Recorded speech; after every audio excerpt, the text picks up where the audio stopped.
இனிய உற்சாகமான திருவள்ளுவர் தின நல்வாழ்த்துக்களை அனைவருக்கும் தெரிவித்துக் கொள்கின்றேன். திருவள்ளுவரால் எழுதப்பட்ட 1330 திருக்குறள்ல எண்ணற்ற குறள்கள் நம்முடைய வாழ்வியலுக்கு உதவுகிற வகையில் கருத்துக்கள் அமைந்திருக்கு.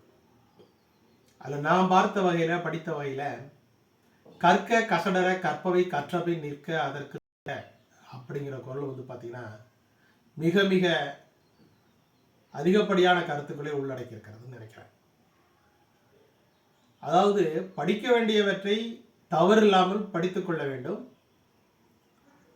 அவ்வாறு படித்து விட்டால் அதன் வழியில் நாம் நடந்து விட்டால் நம்முடைய இலக்குகள், நம்முடைய லட்சியங்கள், நம்முடைய வாழ்வியல்கள் சிறப்பாக அமையும் என்பது அந்த குறளுடைய விளக்கம்.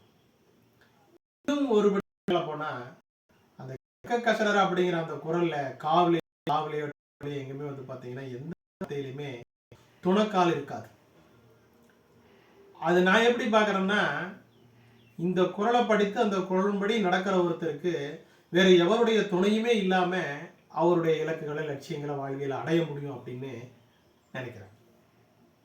எனவே இந்த திருவள்ளுவர் தினத்தன்று ஒரு உறுதியை, நம்மால் முடிந்த ஒரு குறளை படிப்போம், அதனுடைய பலன்களை அடைவோம் என்று கூறி இந்த திருவள்ளுவரின் நல்வாழ்த்துக்களை உங்கள் அனைவருக்கும் தெரிவித்துக் கொள்கிறேன். நன்றி, வணக்கம்.